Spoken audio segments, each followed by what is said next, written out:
Merudi hapa tunataka kuzungumza kwenye mazungumzo yetu maalum na mada yetu ya leo, mpango wa elimu wa umma kuhusiana na muungano. Mazuri na mengi tutapata kuyafahamu kutoka kwa Mheshimiwa Waziri wa Nchi Ofisi ya Makamu wa Rais, ambapo inahusiana na muungano pamoja na mazingira, Mheshimiwa Hamadi Yusuf Masauni, Mheshimiwa mhandisi huyu.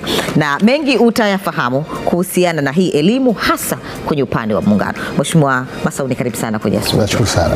Na Mheshimiwa Masauni, tuna mengi ya kuzungumza hasa kwenye hili la swala la muungano, lakini kwanza kwa niaba ya asubuhi njema tunasema hongera sana kwa kuchaguliwa kwenye jimbo lako la Kikwajuni, lakini pia kupata nafasi hii ya waziri kwenye serikali ya Jamhuri ya Muungano, pia kubwa zaidi kuwa makamu wa rais kwenye masuala haya ya Umoja wa Mataifa hasa kwenye upande wa mazingira. Hongera sana Mheshimiwa. Nashukuru sana.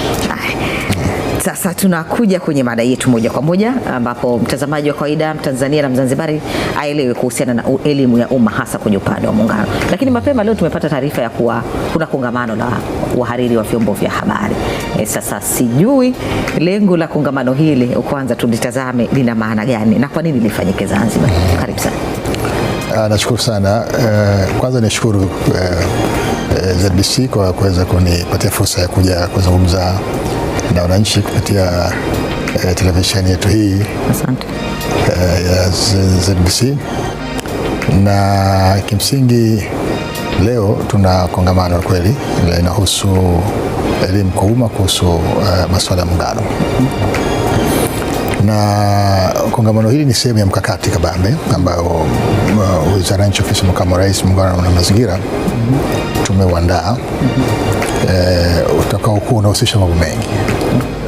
Kwa hiyo hii ni sehemu tu ya program pana sana ambayo inalenga kufikisha taaluma kwa wananchi, hususan vijana, kuhusu muungano, chimbuko lake, historia, faida.